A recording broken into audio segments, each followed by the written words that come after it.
மித்ரா மித்ரா மித்ரா, என்னாச்சு உனக்கு? ஏன் இப்படி நடு ரோட்ல போயிட்டு இருக்க? நான் மட்டும் கொஞ்சம் லேட்டா வந்திருந்தா என்ன ஆயிருக்கும்? மித்ரா, செத்து போயிருப்ப. இப்படியா கண்ணு முன்னு தெரியாம நடு ரோட்ல பைத்த முடிச்ச மாதிரி போயிட்டு இருப்ப? நான் இருந்து மட்டும் என்ன பண்ண போறேன்? செத்து போறேங்க. இப்படி காலம் முழுக்க குற்ற உணர்ச்சியோடையும் கொலைகாரங்கிற பழியோடையும் வாழ்றதை விட செத்து போயிடுறேங்க. நான் செஞ்ச தப்புக்கு கடவுள் கொடுத்த தண்டனை நினைச்சு நிம்மதியா போய் சேர்ந்துருவேங்க. நீங்க ஏன் என்ன காப்பாத்துனீங்க? ஏன் காப்பாத்துனீங்க? பைத்தியம் மாதிரி பேசாத மித்ரா. இன்னும் எத்தனை தடவை தான் நீ இதையே சொல்லிட்டு இருப்ப? நான் எத்தனை தடவை உங்ககிட்ட இதை நீ செய்யலன்னு சொல்லிட்டு இருப்பேன். மித்ரா, நீ தற்காப்புக்காக தான் செஞ்ச. இது சட்டத்திலே ஏத்துப்பாங்க. நான் சொன்னா மட்டும் நீ ஏன் புரிஞ்சுக்க மாட்டேங்கிற? இல்லங்க, நீங்க என்ன சொன்னாலும் நான் செஞ்சது தப்புதான். சரியோ தப்போ ஒரு உயிரை கொல்றதுக்கு நான் யாருங்க? இப்ப நான் தானியாவுக்கும் காந்திமதி அம்மாவுக்கும் என்ன சொல்லுவேன்? ஐயோ, நான் பாவம் பண்ணிட்டேங்க, பெரிய பாவம் பண்ணிட்டேன். மித்ரா, அழாத. இங்க பாரு, சொல்றேன்ல, தயவு செஞ்சு அப்படிலாம் நினைக்காத. நீ மனசாரவோ இல்ல திட்டம் போட்டு எந்த தப்புமே பண்ணல. மித்ரா, நீ உன் மானத்தை காப்பாத்திக்கிறதுக்காக வேற வழி இல்லாம பண்ணிருக்க, அவ்வளவுதான். இப்ப கூட நான் ஏன் போலீஸ் ஸ்டேஷன் போக வேணாம்னு சொல்றேன் தெரியுமா? இந்த விஷயத்தை நீ இன்னும் காம்ப்ளிகேட் பண்ணுவா. அதுவும் இல்லாம தானியா பத்தி கொஞ்சமாவது யோசிச்சு பாரு. அவளோட அப்பா உயிரோட இல்ல. அதுவும் அவ உயிருக்கு உயிரா நினைக்கிற நீயே அவனை கொண்டுட்டு தெரிஞ்சா அவளால எப்படி மித்ரா தாங்கிக்க முடியும்? காந்திமதி அம்மாவுக்கும் தானியாவுக்கும் கார்த்திக் ஜெயிலுக்கு போனதாவே இருக்கட்டும். அவன் செத்துட்டான்னு யாருக்குமே தெரிய வேண்டாம் மித்ரா. ப்ளீஸ், சொன்ன கொஞ்சம் கேளு மித்ரா. ப்ளீஸ், தயவு செஞ்ச பேச்ச கொஞ்சம் கேள. இந்த விஷயத்தை தொட விட்டுரு ப்ளீஸ். வா போலாம். மித்ரா, வான்னு சொல்றல, வா.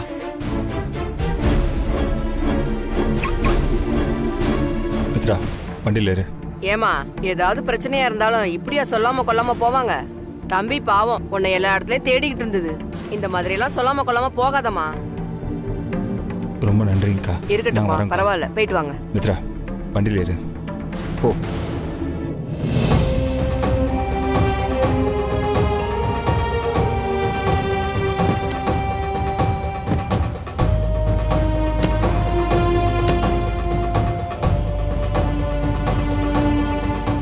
மித்ரா, சொல்லுங்க. தயவு செஞ்சு இனிமே இந்த மாதிரி கிறுக்குத்தனமெல்லாம் பண்ணக்கூடாது, சரியா? விக்ரம்காகவும் தானியாக்காகவும் எல்லாத்தையுமே மறந்துட்டு சகஜமா இருக்கணும் மித்ரா. நீ இப்படியே இருந்தா அவங்க 2 பேரும் ரொம்ப அஃபெக்ட் ஆவாங்க. உனக்கு இது புரியுதா இல்லையா? நடந்ததெல்லாம் மறந்துரு. கடவுள் எதுக்கு நமக்கு மறக்கிற சக்தியை கொடுத்துருக்காருன்னு நினைக்கிறேன்? இது மாதிரி கெட்ட விஷயங்களை மறக்கிறதுக்கு தான். உன் சூழ்நிலை என்னன்னு புரியுது மித்ரா, கஷ்டம்தான். ஆனா எனக்காக கொஞ்சம் முயற்சி பண்ண ப்ளீஸ். சரிங்க. குட். இதுதான் என் பொண்டாட்டி மித்ரா. இதே மாதிரி எப்பவுமே நீ சிரிச்சுக்கிட்டே இருக்கணும் மித்ரா.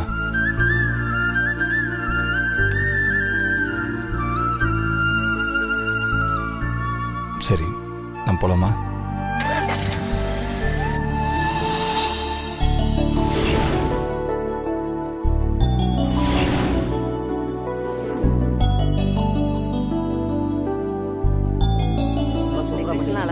என்னப்பா, நாம எல்லாரும் வந்துட்டோம், ஆனா வர வேண்டியவங்க இன்னும் வரலையே. ஆமா, இன்னைக்கு நாளே அவங்களுக்காக தானே. நம்ம எல்லாரும் வந்துட்டோம், அவங்கள என்ன காணுமே? அதானே.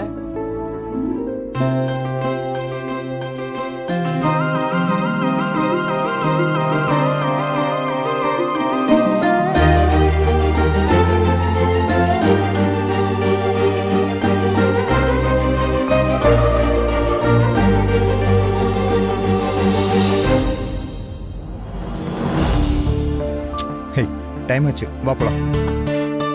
ஐயோ, கையெடு, யாராவது பாத்துட்டு போறாங்க. வாயா, டைம் ஆச்சு. என்ன டைம் ஆச்சு? நமக்கு தானே வெட்டிங் டே. அப்போ நம்ம தானே செலிப்ரேட் பண்ணணும்.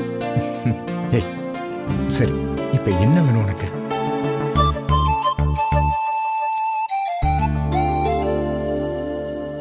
சொல்லு மாயா.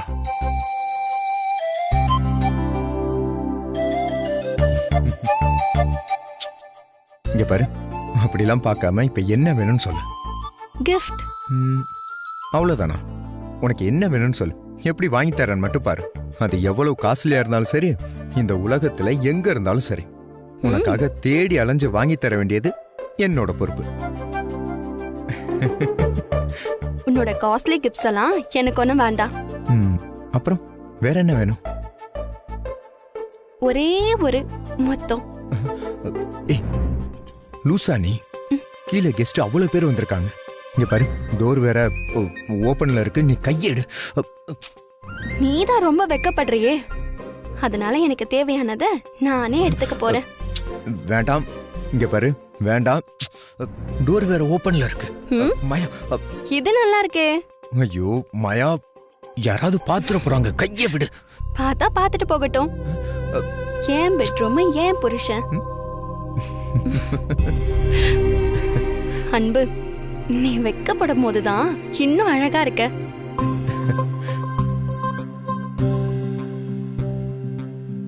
மாயா, மாயா, இன்னுமா ரெடி ஆகுறீங்க?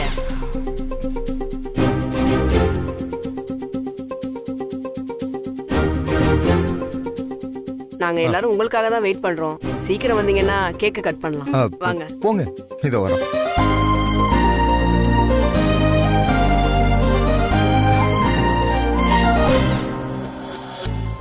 ஹே மாயா, இதுக்கு தான் அப்பவே சொன்னேன், கேட்டியா? சரி வா போலாம். என்ன? அதான் போயிட்டாங்கல்ல. முடியாது, சொன்னா கேளு. வேண்டாம், கேட்க மாட்டியா? ஐயோ சொன்னா கேளு. நீ வா வா.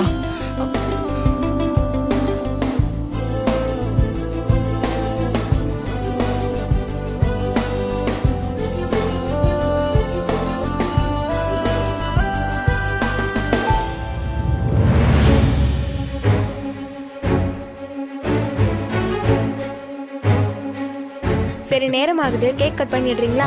ஆமா ஆமா, சீக்கிரம் கேக்க கட் பண்ணிடுவோம். அன்புக்கும் மாயாவுக்கும் நிறைய வேலை இருக்கும்.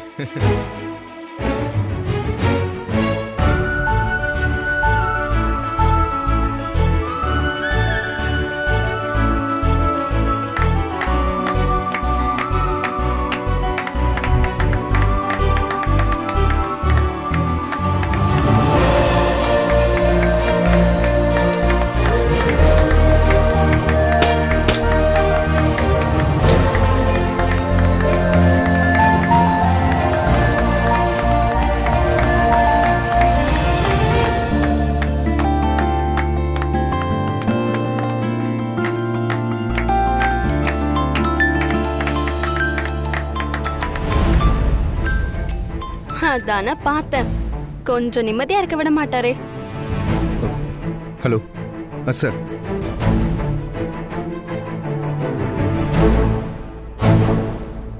S sir. அன்பு, ஒரு கேஸ் விஷயமா பேசணும். உடனே கமிஷனர் ஆஃபீஸ் வாங்க. கண்டிப்பா வர்றேன் சார். Okay, thank you sir.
என்னையவே கொலை பண்ணில நீ. உன்னை விட மாட்டேன், உன்னை சும்மாவே விட மாட்டேன்.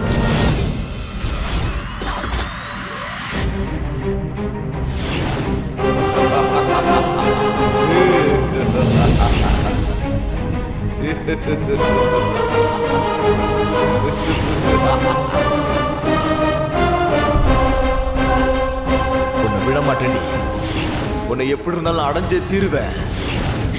தயவு செஞ்சு என்ன விட்டுரு.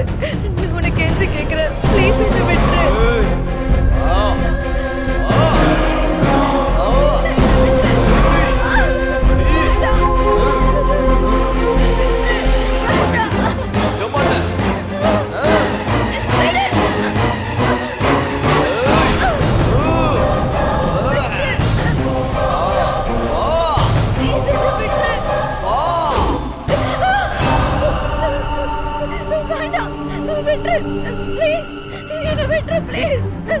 மித்ரா மித்ரா என்னாச்சு? இரு மித்ரா மித்ரா என்னாச்சு மித்ரா? சொல்லு மித்ரா என்னாச்சு?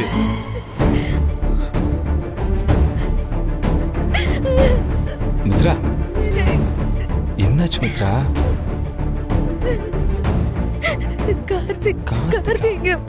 கார்த்திக் வந்தாங்க. நம்ம ரூமுக்குள்ள வந்தான். எனக்கு கழுத்து பிடிச்சு நெரிச்சு கொலை பண்ண பார்த்தாங்க. எனக்கு பயமா இருக்கு. எனக்கு ரொம்ப பயமா இருக்குங்க. அவன் கண்டிப்பா நம்மள வாழ விட மாட்டான். கண்டிப்பா வாழ விட மாட்டான். மித்ரா சரி விடு. இங்க பாரு இங்க பாரு. சரி ரிலாக்ஸ். நான் சொல்றது கேளு. இங்க பாரு அதெல்லாம் ஒண்ணுமே இல்லை சரியா? நீ எப்பவுமே அதை பத்தி யோசிச்சுட்டே இருந்திருப்ப. அதனால தான் உனக்கு இந்த மேல கனவு வருது. நீ பயப்படாத மித்ரா. இல்ல வினய், எனக்கு பயமா இருக்கு வினய், ரொம்ப பயமா இருக்கு. அவன் ரத்தம் சொட்ட சொட்ட வந்து நின்னது இன்னும் என் கண்ணுக்குள்ளே இருக்கு. ஐயோ அது கனவு மாதிரி இல்ல வினய், நிஜ மாதிரி தான் இருந்தது. மித்ரா ப்ளீஸ் நீ அழாத. இரு வினய்.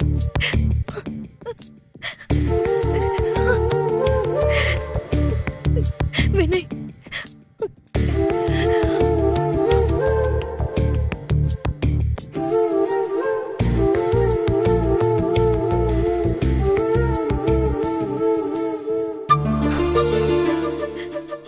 மித்ரா இங்க பாரு. இப்போதைக்கு கடவுளை நம்புறது தவிர நமக்கு வேற வழியே இல்லை. பயப்படாத மித்ரா.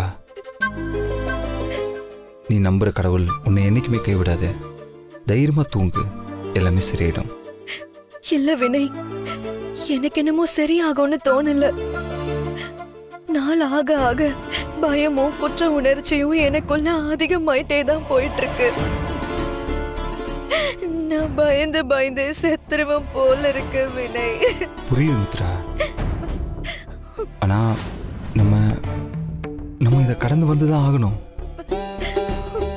எல்லாமே சரியாயிடும். முதல்ல நம்பு, அப்போ எல்லாமே சரியாயிடும். இங்க பாரு மித்ரா, இப்போதைக்கு இதுதான் நமக்கு இருக்கிற ஒரே வழி. இது தவிர வேற வழியே இல்லை. மித்ரா வா.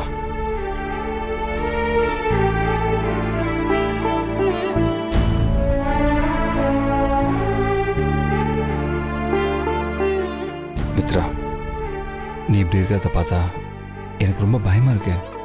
விக்ரம் கொஞ்சம் நினைச்சு பாரு. தானியாவுக்கு இப்போ நம்ம தான் இருக்கிறோம். நமக்குன்னு கடமையும் பொறுப்பும் நிறையவே இருக்கு. புரியுதா இல்லையா?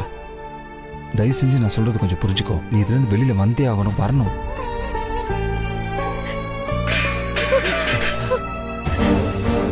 வினய், என்னை விட்டு எங்கேயும் போயிடாதீங்க ப்ளீஸ். என்னை விட்டு மித்து எங்கேயும் போயிடாதீங்க. இல்ல மித்து, நான் எங்கேயுமே போல. நான் இங்கே தான் இருப்பேன்.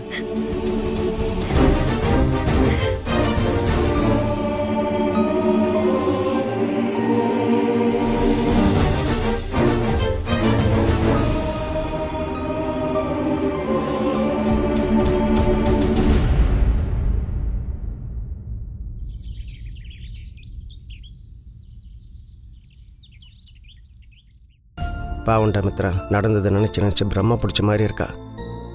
அவன் நார்மல் ஆகிட்டானா நல்லா இருக்கும் மாப்பிள்ள. நார்மலுக்கு வந்துடுவாளா? தெரியல மாம்ச. மித்ரா பழைய மாதிரி ஆவாளான்னு எனக்கு தெரியலையா? அவள் ஏதோ பித்து பிடிச்ச மாதிரி இருக்கா மாம்ச. அவளை எப்படி சரி பண்ணுறது, இதுலேருந்து எப்படி வெளியில் கொண்டு வரதுன்னு எனக்கு சுத்தமாக புரியல மாம்ச. அவளை சொல்லி தப்பு இல்லை. நடந்ததெல்லாம் நினச்சி பார்த்தா நமக்கு உள்ளுக்குள்ள டகடகா நடுங்குது. ஒரு பக்கம் இவளோட நிலைமையை நினச்சி நம்ம கவலைப்பட்டுட்டு இருந்தோம்னா, இன்னொரு பக்கம் தானியை பற்றி யோசிச்சுப்பாரு. அவளோட அப்பனை மித்ரா தான் கொண்டாங்கிற உண்மை அவளுக்கு தெரிய வந்தா அவள் எப்படி ரியாக்ட் பண்ணுவாங்கிறத நினச்சி பார்த்தால பயமாக இருக்குடா. தானியா விடு மாம்சே. அவ எப்பயோ கார்த்திகோட சுயரூபம் தெரிஞ்சுதான் அவன் வெறுத்து ஒதுக்கி நம்மகிட்ட வந்தா. நம்ம மேலே தானியா வச்சிருக்கிற நம்பிக்கை எப்படியாவது காப்பாற்றி கொடுக்கணும். அது பண்ணலனா அப்புறம் பெரிய பிரச்சனையில் போய் முடிச்சிடும். இப்போ பிரச்சனை அது இல்லை, மித்ராவை எப்படி இதுலேருந்து வெளியில கொண்டு வர போறோம். எல்லாத்தையும் யோசிச்சு அவளுக்கு ஏதாவது ஆயிடுமோன்னு பயமா இருக்கு மாம்ச. குற்ற உணர்ச்சியில் அவ ஏதாவது கிருகத்தனமா முடிவு எடுத்துட்டானா நம்ம எங்க போய் அழுகிறது சொல்லு. டேய், நீ நினைக்கிற மாதிரியெல்லாம் நடக்காது. ஏன் நெகட்டிவாகவே யோசிக்கிற? வேற என்ன மாம்ச நீ செய்ய சொல்ற? இனிமேல் அவகிட்ட நடந்த விஷயத்தை பற்றி எல்லாம் பேச வேணாம். சந்தோஷமான விஷயத்த பேசுவோம். என்ன, போக போக கொஞ்சம் கொஞ்சமாக நடந்ததெல்லாம் மறந்துடுவா. அப்புறம் அவன் நார்மலாகிடுவா. மாம்ச, மித்ரா வரா. வினய் மாமா வாங்க சாப்பிடலாம். இன்னைக்கு என்னம்மா சமையல்? சாம்பார் தான் மாமா செஞ்சிருக்கேன். சாம்பாரும் கீரை பொரியலும். ஐயோ, என்னம்மா நீ எப்போ பார்த்தாலும் எங்கள் அக்கா மாதிரி சாம்பார் கீரை பொரியல்னே பண்ணிகிட்டு இருக்கேன். நினச்சி பார்த்தாலே வான்னுட்டு இருக்கு. டே மாப்பிள்ள, ஒன்று பண்ணலாமா? ஒரு சேஞ்சுக்கு நம்ம எல்லாரும் வெளியில் ஹோட்டலுக்கு போய் சாப்பிட்டு வரலாமா? அதெல்லாம் வேண்டாம் மாமா, ஆல்ரெடி நான் செஞ்சு வச்சுட்டேன். அப்புறம் அதெல்லாம் வேஸ்டா போயிடும்ல. ஆமாம், நீ செஞ்சு வச்சிருக்கிற கால் குண்டான் சாம்பார் வேஸ்ட் ஆகிட்டா 4 ஃபேக்ட்ரியில் 4 கோடி நஷ்டமாக இருப்பாரு. அதெல்லாம் ஒன்றும் இல்லை. வா, எல்லாரும் வெளியில் போய் சாப்பிடலாம். என்ன மாப்பிள்ள சொல்கிறேன்? ஆமாம் மாம்ச, எனக்கும் எங்கேயாவது வெளியில போகணும்னு தான் தோணுது. மித்ரா பாய், நம்ம போயிட்டு வந்துடலாம்.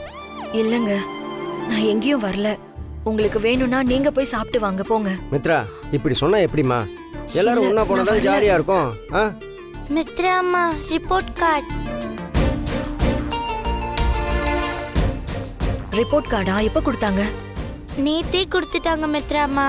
ஆனா நேத்து ஃபுல்லா நீங்க ஒரு மாதிரி ரெஸ்ட்லெஸ்ஸா இருந்தீங்களா, அதான் எனக்கு காட்ட பயமா இருந்துச்சு. அப்படிலாம் ஒண்ணும் இல்ல தானியா, நான் நல்லா தானே இருக்கேன். என்கிட்ட ரிப்போர்ட் கார்டை காட்டுறதுக்கு உனக்கு என்ன பயம்? என்ன தானியா? அது இனிமேல் நீங்க தான் மித்ரம்மா எனக்கு எல்லாமே. அம்மா அப்பா எல்லாம் நீங்க தான். ஏன்னா எனக்கு அப்பா இல்லையே, அதனால இனிமேல் எல்லாத்துலயும் சைன் பண்ணணும். அப்பா இல்லையா? என்ன தானியா, ஏன் அப்படிலாம் சொல்ற? அதானே மித்ரம்மா உண்மை.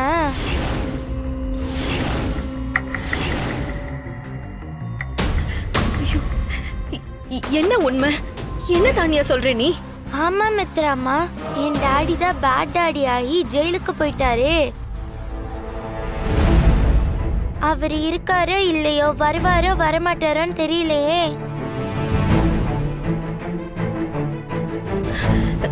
தானியா, அப்படிலாம் பேசக்கூடாது சரியா? எல்லாமே சரியாயிடும். எல்லாமே சரியாயிடும். இப்போ என்ன? ரிப்போர்ட் கார்டுல சைன் பண்ணணும். நான் போட்டு தரேன்.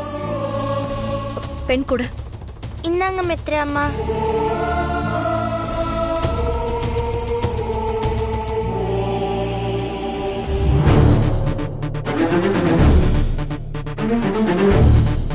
இந்தா. ரொம்ப தேங்க்ஸ் மித்ராமா.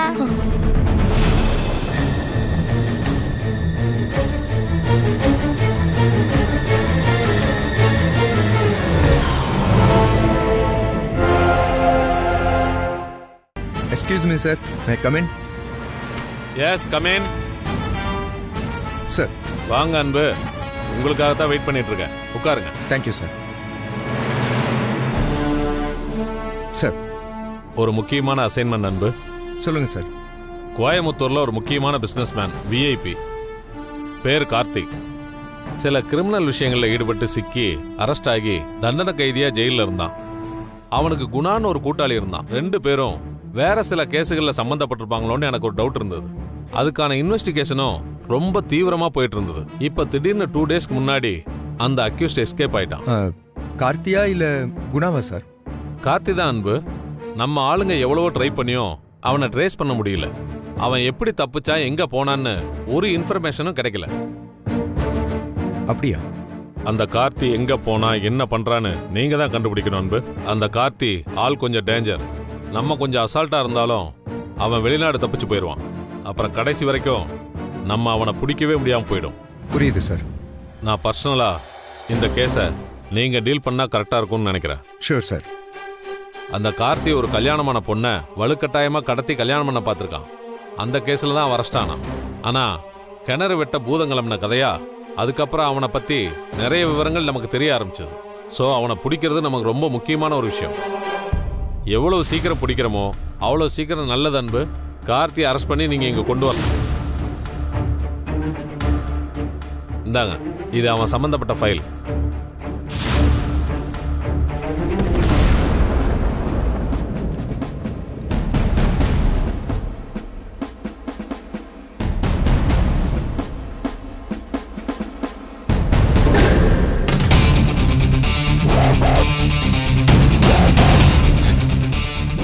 கண்டிப்பா சார். இனிமே இந்த கேஸ் என்னோட பொறுப்பு. அந்த கார்த்திக் என்ன ஆச்சு, இப்ப எங்க இருக்கான், இப்படி எல்லாத்தையுமே நான் கண்டுபிடிக்கிறேன் சார்.